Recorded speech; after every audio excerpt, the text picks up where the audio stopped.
Welcome to my channel, Miss Be Ecstatic. My name is Michelle Bradbon. I am Miss Be Ecstatic. This is my channel, and today this is my first Venus retrograde journal entry, and I'm going to take you along a little journey for the Venus retrograde cycle that we are currently in. Today is March 7th. Sorry about that. I'm trying a new space. A new corner, nook, look, vibe. If you're new to my channel, I do all things divination. This platform I use for wholehearted living, loving, sharing, learning, all the things. And again, today I was inspired to share a video on the Venus retrograde journey that I'm going on, just following her cycle and learning it on a deeper conscious level. And now that I have a few years under my belt, having really integrated some astrology into my everyday awareness, this current cycle is bringing up all kinds of themes that are tied to the previous cycle. And so I'm going to just share a little bit about that experience. But before I do that, I need to share more specifically about Venus herself. So I'm just trying to get cozy. So if it moves around a little bit, forgive me. My diary. It's a new one. I have tons. If I showed you my space right now, it would be filled with little notebooks. This one I picked out because of the bee and the flower and queen bee and pollinators, generators, little helpers. Okay, anyway, so I digress. Let's start with 2017. 2017, March, around the same time. Venus was approximately around the same space, and she was at 13 degrees of Aries. She's currently at 10, sitting at 10, stationed retrograde. And I'm going to go ahead and share my screen. Hopefully you can hear me. Hopefully the volume's working out. I'm going to share this screen first. This is my chart. I'm going to just remove myself for a moment because it doesn't matter as much. Yeah, so this was 2017.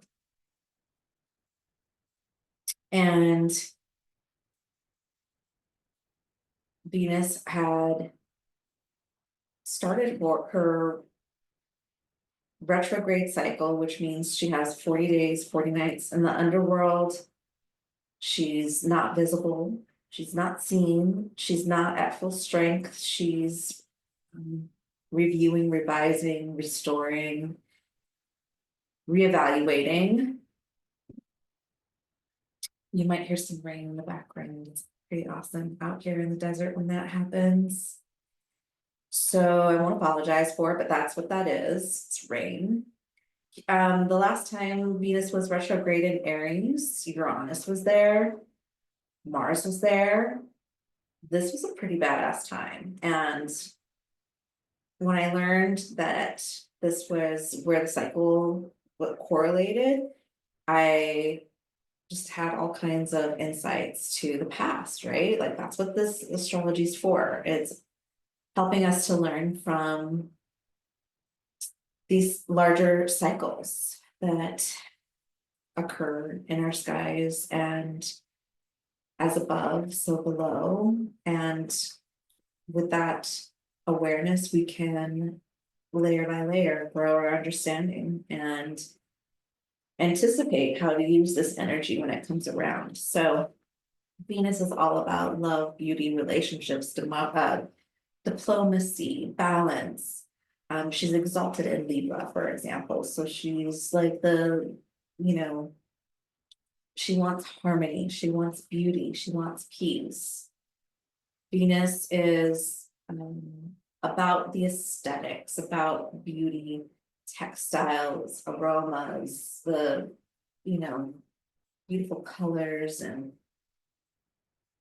comfy spaces and well, she shows up in all kinds of way in her beauty, but it just depends on where she's visiting, right? Whose house she's in. And but it is about obviously like what she values, what she loves, what she wants. It's about relationships, but it's about like her desires.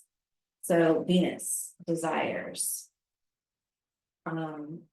She also is comfortable in Taurus, right? So where her energy thrives gives us a clue about more about her feelings. So in Taurus, it's about things that we put in our mouths, things that we like to collect and have around us. Often can be related to voice, like a beautiful voice. Someone with a Venus in Taurus. All right, excuse me again. I gotta adjust. So, what else? So 2017 was a great time to like take some forward action. There was a ton of momentum and great energy to really make forward, to make moves based on the reimagined values that Venus was establishing at the time. So Venus cycles are approximately 8 years, and she goes retrograde about every year and a half. I believe that's right. And then every time she makes a new star point, which means she's just emerged out of the underworld, and it takes a few days for her to be visible again. But once she becomes visible, she emerges with this new shiny veneer, right? And she emerges as the morning star. Is that right? I'm pretty sure morning star.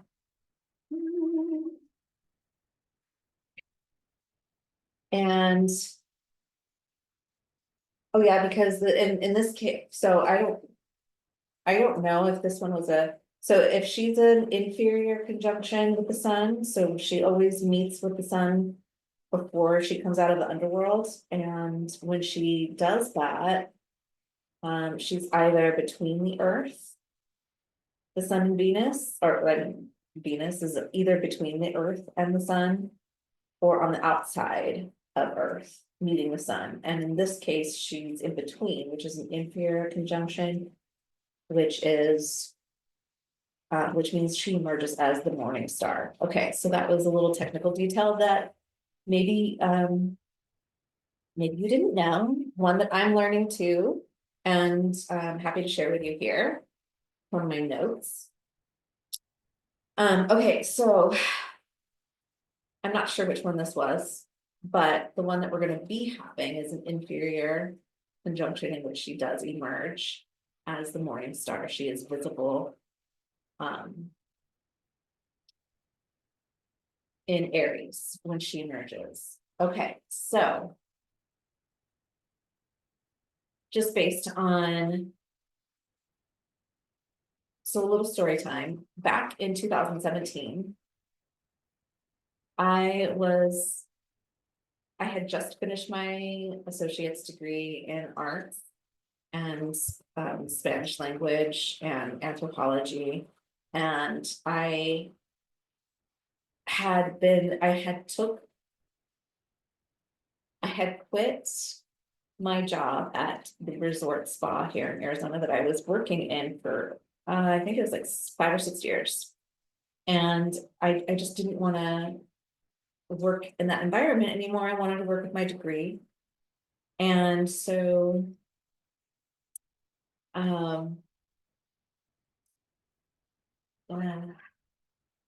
so what I did was I was able to actually get a job at the language arts department. My teacher hired me to just student affairs in that department for the summer, which is a really slow time, no big deal. And I was also able to do my in-home massages, you know, to work on my clients a little bit as well, which was super helpful. And I wanted to try, I had come to kind of a crossroads with where I wanted to put my energy essentially, or how it was going to, how I was going to move forward after having gotten this degree and knowing that I didn't want to continue doing this spa. Okay, nothing wrong with the spa, we love the spa, but um, I wasn't happy there. I didn't like the transient experience I was having with guests. It wasn't meaningful or enjoyable anymore to do massage because it was just so pump it out, turn it around. Okay, anyway, so that's why I went to school. That's why I'm in the language arts department now. So during that summer, I had the privilege of being able to quietly get paid in the corner of this little tiny department at a community college to work to help us as students, but I had all this time to myself. I was almost always the only one there. And I started working on what my values were personally. I'd never considered this before. I had never before this time sat down and like answered the question, what are my personal values and what does that even mean? And I went through and asked myself a bunch of questions to extract and hone in on what motivates Michelle. And these are, you know, motivation is important, but also like what fulfills us, why we do what we do. And there's some really basic reasons that we can all relate with, but in the end, like, how do we navigate the sticky? How do we navigate the feeling that we get when we're not in the right place or when we're in a situation that feels compromising or um or in a relationship that is um potentially harmful or in some form or another, right? And it doesn't have to be a romantic relationship, it could be any relationship. So I believe our body, our gut, our intuition really cues us into an inner knowing of these things. And so a lot of times we navigate just based on that, right? And that's a big part that um, helps us get through life. And on the other hand, there are some people who that at times there are some of us that maybe have gone through extreme trauma where we disassociate and then the ability to define boundaries or to listen to signals or to like listen to signals from our bodies or to, you know, identify discomfort or identify um compromise, like maybe is a little distorted or not as mm, it hasn't been practiced as much or defined is the best way I can say it. Okay, so there's a great deal of reason for learning to consciously identify one's core values. And for me, at this time, at this cycle of Venus, I was really sitting down and um,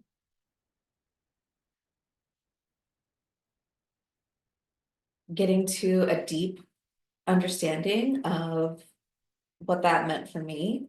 And rather, and I, the way that I feel this was like for a lot of years, maybe I was just like a ship on the waters, on the open waters, and just being kind of pushed around by whatever wave or whatever the environment was providing, and just taking the hits as they come and hope, just clinging on for dear life. And once I discovered my core values, I felt like I had then like built the sail, and now I had control. I had the wheel, I had the sail up, and I could read the winds, and I understood how to navigate better the environment that I was in, the relationships and situations that I was in. Was it perfect? No. This has certainly been a practice, but I had found over the last few months, now I'm going to go to now, and you'll see that we are here with Venus at 10 degrees Aries. Can I annotate? Yeah, I will bring my favorite orange in. Yeah, so Venus here at 10 degrees. I like, maybe we try the arrow. No, where's the arrow?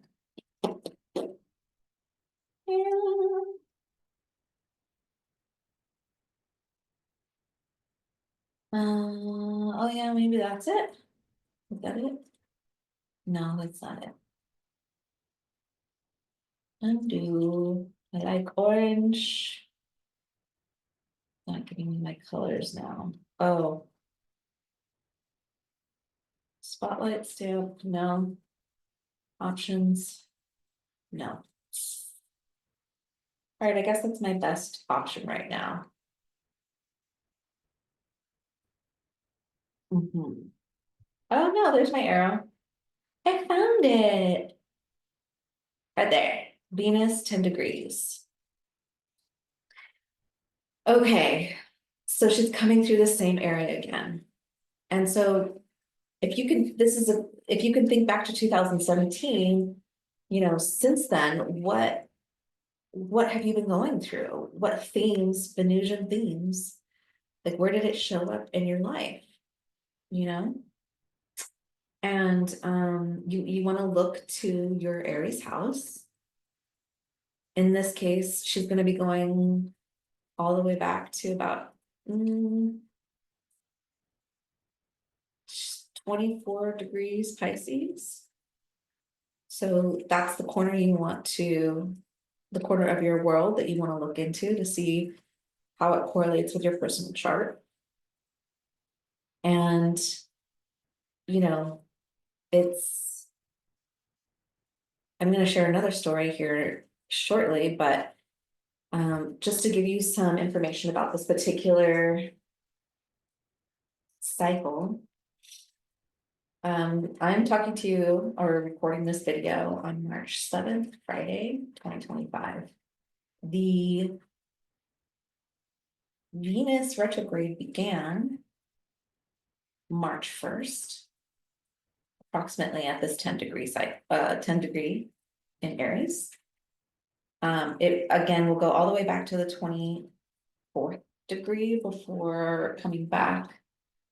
So the dates in which she will be unseen, meaning she's kind of offline. She doesn't have any influence. She's at her deepest, reflective, regenerative, revising, rethinking, all the re's. And she's really deeply delving into herself at this time. And those dates are through March 19th through April 1st.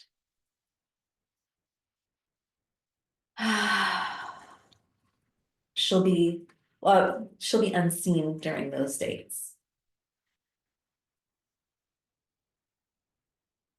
Part of it, she'll actually be, so March 19th is one of the darkest times, and then she's going to be in the part of the sun. Let me see if I can get there. show it. What's that? Go to days. Or I could just go to events with the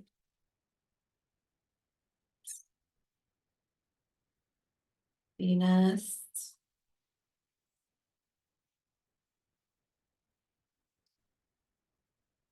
Sun conjunction. Yeah, and we'll put that here. Awesome. So here they are at 2 degrees.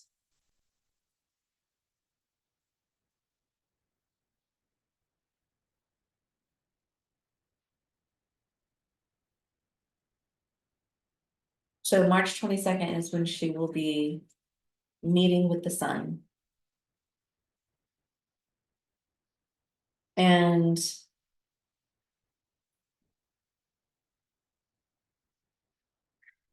she's gonna get programmed with new information, essentially. That's kind of how, you know, one way that you can look at it. She's sitting with the king, she's sitting with the sun, with the, she's being cleansed, cleared, and then programmed with new light codes is another way you can consider this. And it'll take some time for her to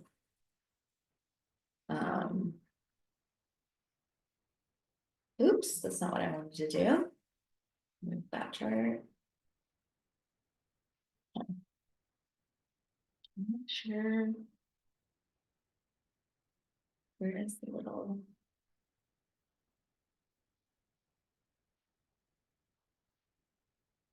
I haven't really figured out how to use the new update. Oh, here it is. So here's the Venus Sun conjunction, and then like we go ahead. Oh, it's not doing it here. It's doing it on the other one. Yay, okay. No, it's not happening there either.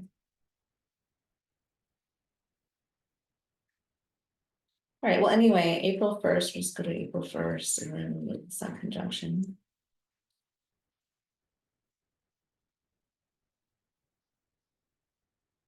All right, so April 1st is when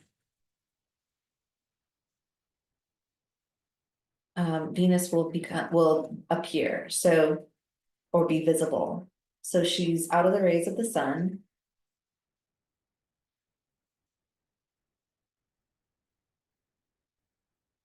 Here at 27 degrees, and she'll meet the sun again, but it won't be for a while. So as part of her renewal, she is meeting the sun at an inferior conjunction and being reprogrammed.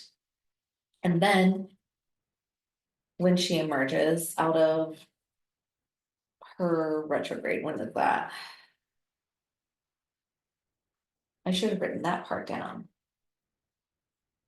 I think it's in May, actually. Let's do, I have to turn that off. Let's do weeks. Yeah, there's 24 degrees right there. And now she's direct. That's, let's see, maybe say exactly when she goes direct. So April 12th is when she goes direct. And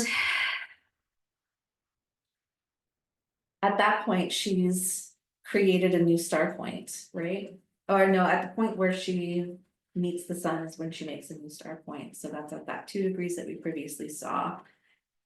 And then she makes her way. I'll just keep it on days. slowly. Oh, yeah, okay, then she goes back into Aries. Here we are. 0 degrees Aries, that's May 1st. And she meets with Neptune in Aries for the first time. Neptune has been in Pisces since 2011. So as she's finishing her star point, her underworld experience and renewal, she comes out and meets Neptune from its first emergence out of Pisces together at the first degree of Aries. Pretty impressive. I mean, it's just there's so much astrology that's leading up to these larger transits.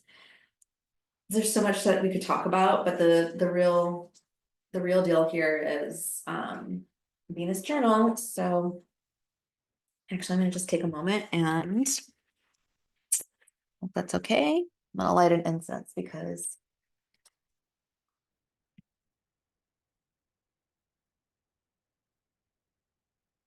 well, maybe I'm gonna light an incense. Well, I thought I was going to. My lighter is gone. Okay. Well, that would have been nice.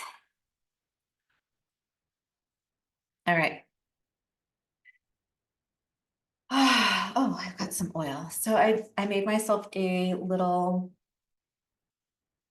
Venus altar and just to add to my practice of following Venus and a little candle.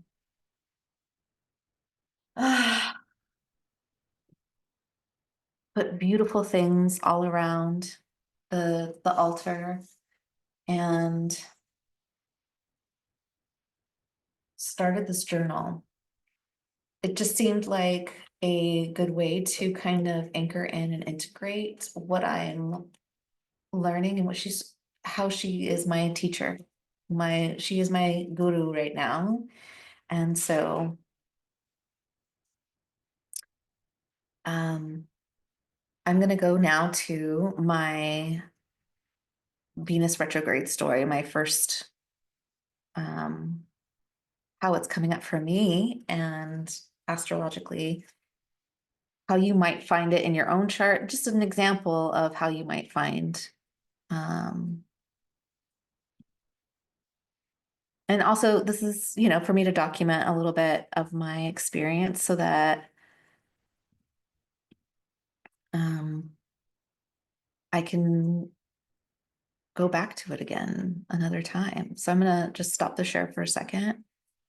Hello, we can move that. Oh, all right. So, I mean, while I'm adjusting here, how has Venus retrograde showed up for you so far? Leave me a comment below. Tell me how you're experiencing it. I mean, they say that it's not a good idea to get a new haircut or hairstyle during this time. That maybe postpone any beautifying surgeries until after the retrograde and when she's going forward. Or, making any large purchases to kind of hold off on that until after Venus retrograde goes station direct or after the cycle's done. I don't have any personal experience with a bad Venus retrograde hairstyle. Do you? I don't really do my hair. I honestly just kind of wash and air dry, as you can see, and it's a little frizzy at the moment because I just washed. Okay, so I'm gonna go back now to screen share.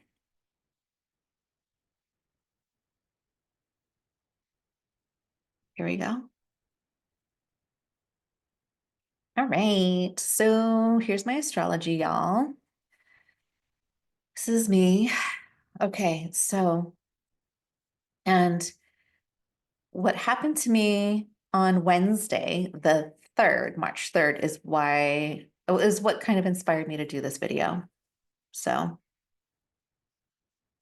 I'm gonna go to the 3rd, and it was around 9 a.m.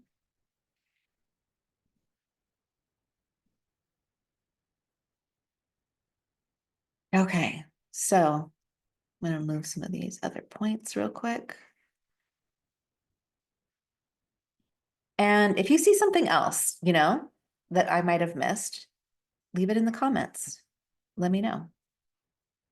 Because like do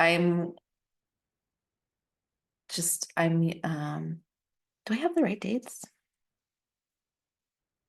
Okay, interesting. Ah, okay, so here we are. Let me go back 1 hour. Or up 1 hour? No, that didn't make much of a difference, did it? When does, oh, that's interesting. Okay, I'm sorry. In my head, in my head, in my head. Okay, so here we are, March 3rd. And here's what happened, okay? I had a pretty average normal morning and nothing different. Got up, did all my, bathroom stuff, took the dogs out, had my tea, was sitting down on the couch to sip my tea, was listening to some astrology, of course. That's what I do all the time. And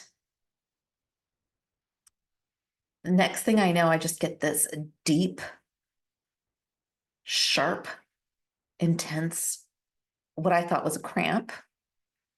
And because I had just kind of I was starting to come off of my menstrual cycle. And I, the pain began to intensify. And the next thing I know, and I'll spare you details, I was in the bathroom with excruciating pain, so much pain that I actually thought that I was like, my body had a pain response and was like trying to vomit. I was vomiting. And I thought, shit, I have to go to the ER. And, I just kind of crawled to my bed and laid on my back and was really having a hard time concentrating, communicating, thinking, holding still. The pain was so intense and, you know, yeah, concentrated um, around my uterus. So, anyway, I had my daughter help me call my clients and cancel because I thought, well, if things don't get better, I'm going to have to go to the hospital. And my doctor was one of the people that I had her call because I had an appointment with my doctor that day. And so my doctor actually called me back. After about an hour and a half, the pain had subsided. So I didn't actually go to the hospital or the ER, which was great.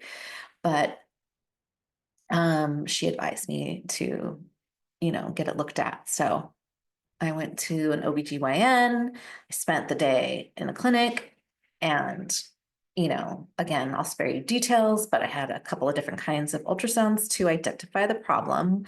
And it was a partially ruptured ovary. So not an ovary, excuse me, a cyst. Sorry, that sounded really gruesome. A cyst on top of my right ovary had erupted. And it didn't fully rupture, but like it was hemorrhaging and that's what was causing the pain and agitation. And I guess it's not that uncommon, but here's how it showed up astrologically. Um, First of all, let's note, yeah, the big elephant in the room is that Chiron is approaching my ascendant, right? And also I'll use a smaller arrow for this one, but also, you know, opposing Pluto on the descendant. I don't know that that has much to do with it, honestly. I'm not going to add that one in because there's other more significant. Okay, so the big one, I would say, is really this 10 degrees. Oh, I don't the other one.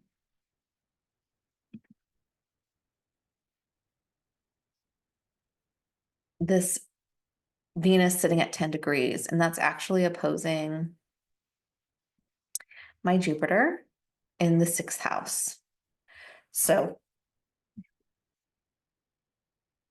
Venus, females, um, in my 12th house. So even though she's in Aries, from a Placidus perspective, she's in the 12th house, the hidden, the unseen. Okay. 6th house, health, opposing Jupiter. And Jupiter, Zeus, right? Um, I feel like there's a connection there. But like Jupiter also is one of the modern rulers of the 12th house. So she's being seen by Jupiter. And then we have this Mercury also in the 12th house Aries, making a sextile to Pluto. So, and Pluto also trining over, or like this Pluto moon trine, and this, oh no, is that what I want to say? That's a square. And then, whoops. Okay, so let me go back a little bit. So the main thing one of the things I wanted to share here is that this Mercury and Pluto. So Mercury's communicating in a sextile flow with Pluto, and Pluto has to do with the hidden, the underworld, the death, transformation, um, depths. So Mercury is communicating in communication, and it's, it obviously impacted my work for the day. So 12th house, hidden things impacting my 10th house, at least at one level, right? Okay. And then also there's this,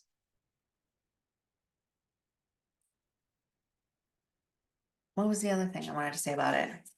That's really cool. I mean, none of it was really all that cool, but in the moment.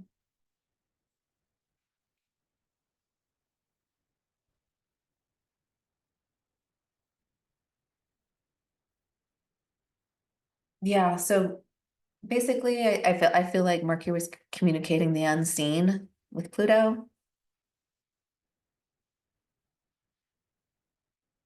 Venus stationed, you know, ovaries.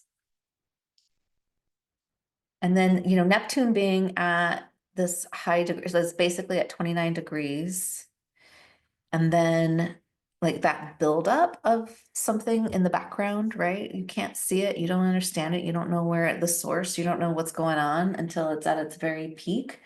And then there's a Mars. Mars is squaring my ascendant over here. And squaring my moon.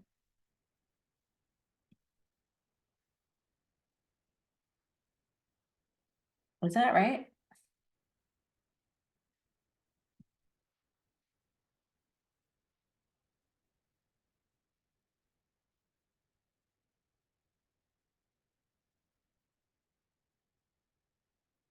And there's this opposition here that's kind of talking about, well, okay, so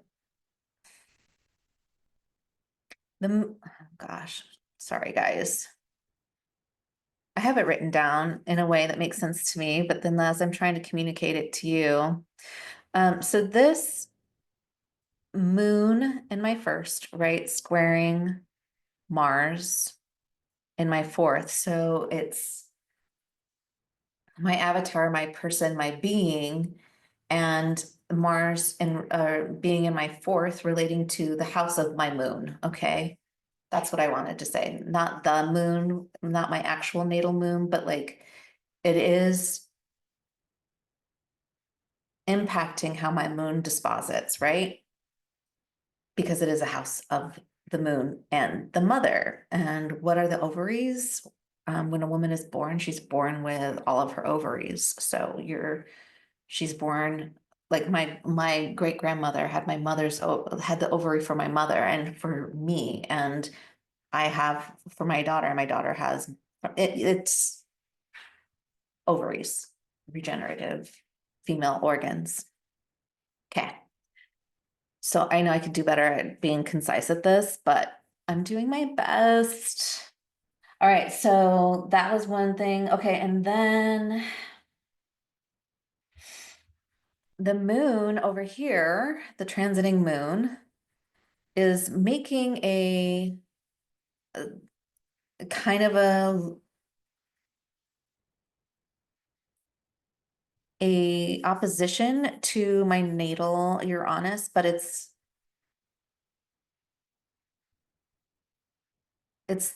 approaching, you know? Or no, is it approaching or is it? Well, there's a connection here to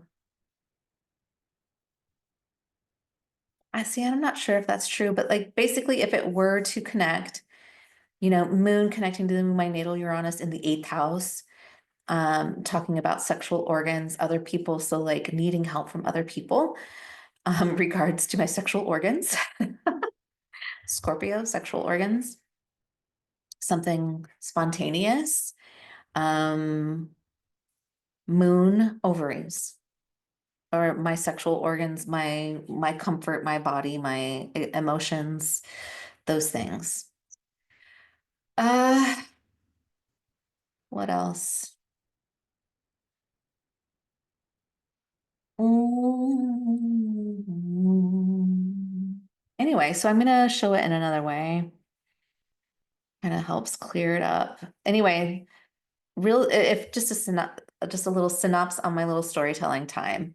Essentially, with um with Chiron approaching my ascendant and Venus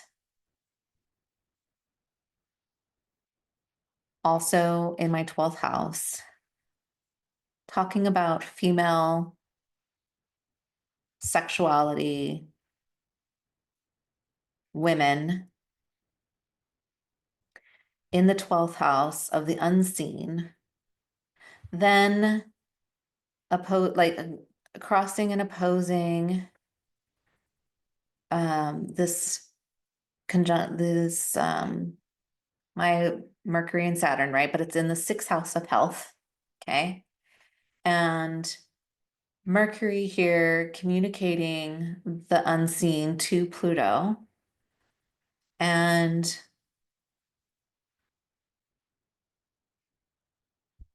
you know, with a hard angle to Mars and my 4th house, women, moon, mother,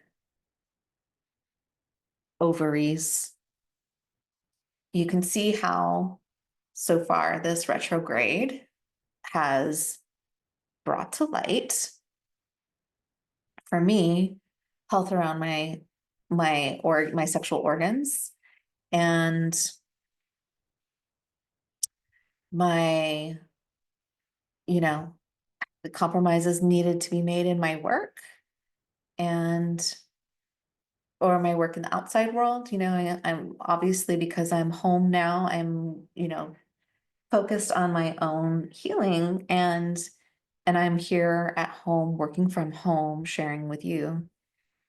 So that's just one way that so far um Venus retrograde has shown up for me. And I will be honest, this Chiron heading towards my ascendant makes me a little nervous. And because I've actually seen it in some of my clients in my massage work where I've, been trusted with their birth information and also, working with them therapeutically on the table. And I can see how it can show up very physically, Chiron on the ascendant. I also have other people that are close to me that have this in their natal chart, that it's part of their life experience to overcome major, like to heal in a physical way, or to overcome or to learn through physical ailment, um, work through some of their dharma. So we'll see. And maybe, yeah, we'll see how that plays out. But that is the main thing, like the experience I wanted to document about this, but also because this cycle mimics the 2017 era where I was really sitting down and talking about, like figuring out what my personal values were. I am also putting together my own little workbook that documented this process. So I'm taking my notes, I'm taking my process that I had done in 2017, and I'm reworking it right now. And I'm doing that with the intentions and, you know, to basically share it with others, and how it has helped me over this last 8 years to navigate my life, to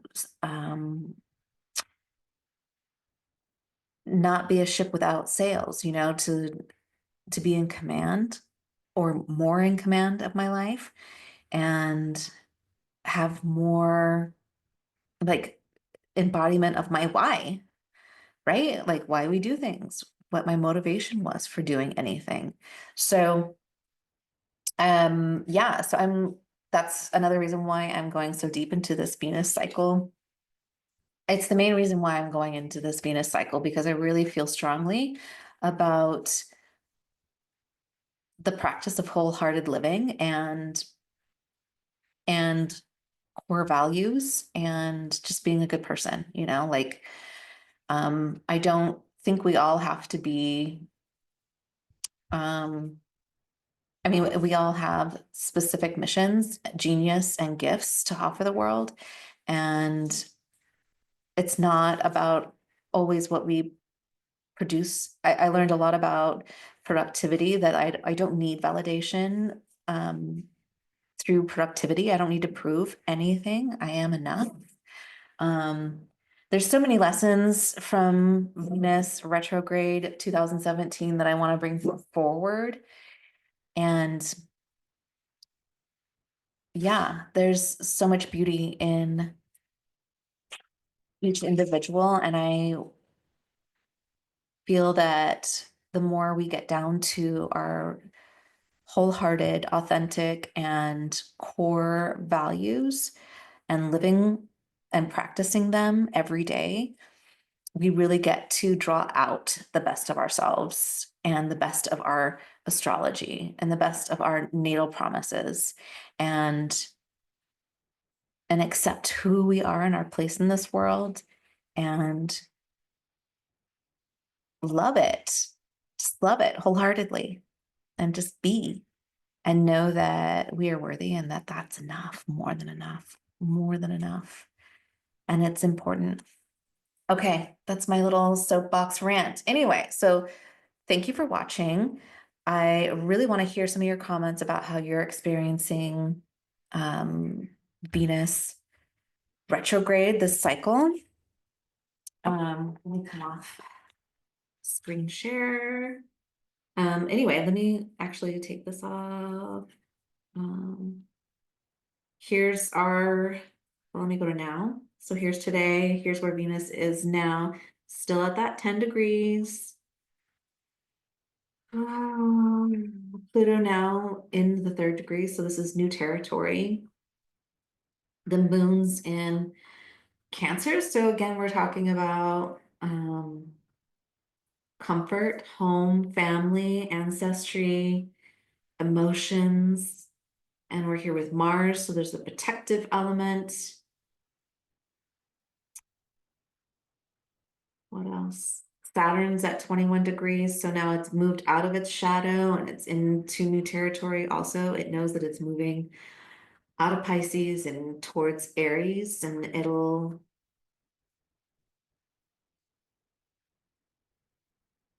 yeah, there's a lot going on. There's a lot of buildup. There's a lot of potential growth here, folks. So now I'll stop the share. Thank you for watching my video. Thank you for listening. Thank you for your likes and your comments below. And sorry about that. Oh my God.